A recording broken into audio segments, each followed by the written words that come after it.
12:27 del mediodía. Muchísimas gracias a nuestro compañero Jesús Manzanares. Ya yo me encuentro en esta parte del estudio de Noticias Canal I para darle la más cordial bienvenida a María Verdial, quien es la vicepresidenta del Partido Movimiento al Socialismo Más. Muy buenas tardes, bienvenida. Buenas tardes, gracias por la invitación, como siempre.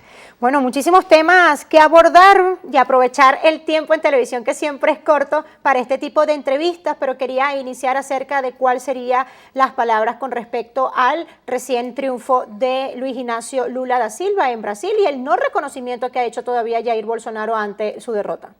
Bueno, lo primero que hay que felicitar al presidente electo, Luis Ignacio Lula da Silva, hacer de nosotros las palabras que ha dicho cuando habla de recuperar la democracia en Brasil.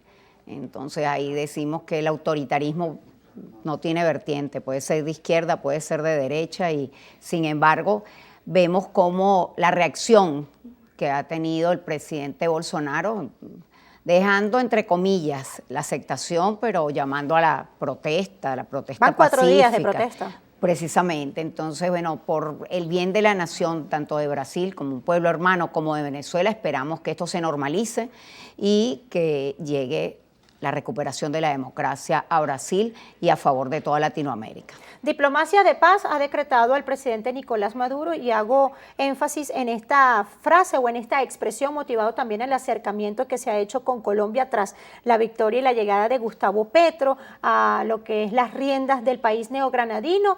Vimos al presidente colombiano visitando a nuestro país y hubo lo que era la firma de la declaratoria de entendimiento, diversos acuerdos para afianzar y darle vigor, palabras textuales del presidente colombiano, darle vigor a la frontera.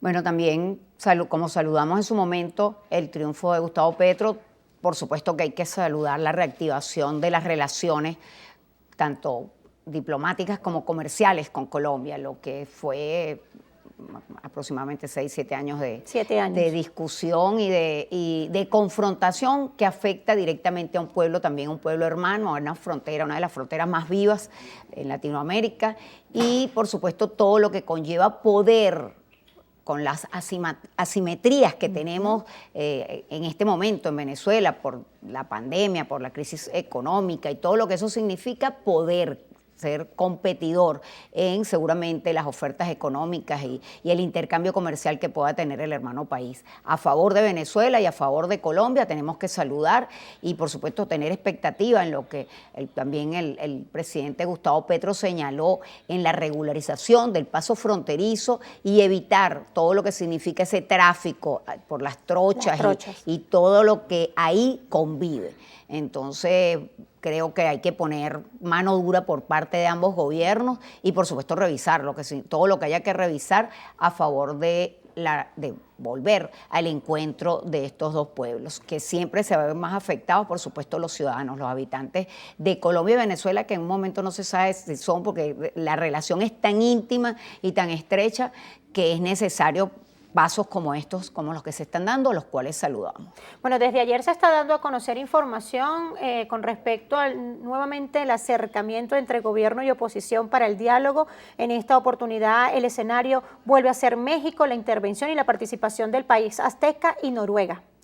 Bueno, todo lo que sea en pro del país hay que saludarlo. Ojalá, seguramente vemos, por supuesto, con escepticismo la posibilidad de los logros o de los alcances de este diálogo. Tenía un año paralizado. Ahora, ¿qué significa esto? Si es a favor, dice que hay unos acuerdos humanitarios que tienen que ver con el restablecimiento de los servicios públicos, la administración de más de 3.000 millones de dólares que están represados en el exterior. Todo eso a favor del país, bienvenido sea. Sin embargo, siempre hemos dicho que tiene que ampliarse un diálogo inclusivo, un diálogo nacional en suelo patrio, un diálogo donde estén factores sociales, económicos y políticos, por supuesto, participando, y no solamente dos sectores, un sector, parte de la oposición venezolana y el gobierno representado por Nicolás Maduro, todo lo que representa a Nicolás Maduro. Insistimos en la ampliación y en la posibilidad de que ese diálogo trascienda a favor del pueblo de Venezuela. ¿Cree que sí se logra en esta iniciativa, en este posible acercamiento de la oposición y el gobierno para lo del diálogo, que se haga esa frase que dijo el presidente Nicolás Maduro, el reformateo a lo que era la mesa de diálogo? Bueno, el reformateo lo dijo el presidente Maduro creo que a principios de año y casi que estamos finalizando el año y parece que el reformateo fue mucho más lento de la posibilidad de entendimiento. Nosotros, repito, abogamos a favor del entendimiento y del encuentro, pero cuando factores que han estado tan confrontados y que tienen diferencias muy marcadas, pues entonces tenemos que tener dudas y escepticismo a los resultados que pueda tener. Apostamos a que sea un diálogo exitoso, pero por supuesto vamos a observar qué se logra si se vuelven a sentar de ese posible acercamiento y entendimiento. Un año paralizado por intereses foráneos y sobre todo que no se resuelvan cosas que puedan mejorar la calidad de vida de los venezolanos.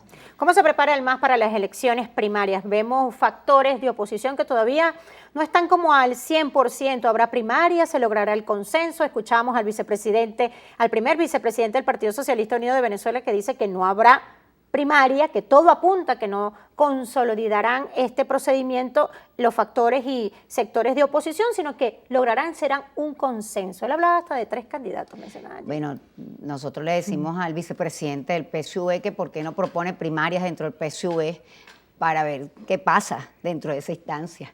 En cuanto a la oposición, lo dijimos a la plataforma democrática sin estar a la plataforma unitaria, sin estar en esa alianza, que no deberían hacer un reglamento en nombre de esa parte de la oposición, que el reglamento debería salir de una comisión electoral que puede comenzar por primarias y puede terminar en consenso, pero hay más de 40 candidatos.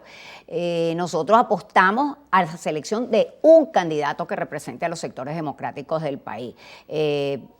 Sacaron un reglamento, está la expectativa que va a ser esa comisión de primarias que se va a nombrar, tienen que ser algo inclusivo también, donde no sea de un solo sector, donde se pueda incluir a toda la diversidad opositora, a todo el que quiera participar, que participe, y por supuesto con la posibilidad de que no siga autoproclamándose una oposición por encima de la otra. Eso es algo que las primarias son de Venezuela, para lograr el cambio en paz, democrático y electoral el próximo 2024. ¿Existe el reconocimiento entre los sectores de oposición unos con los otros?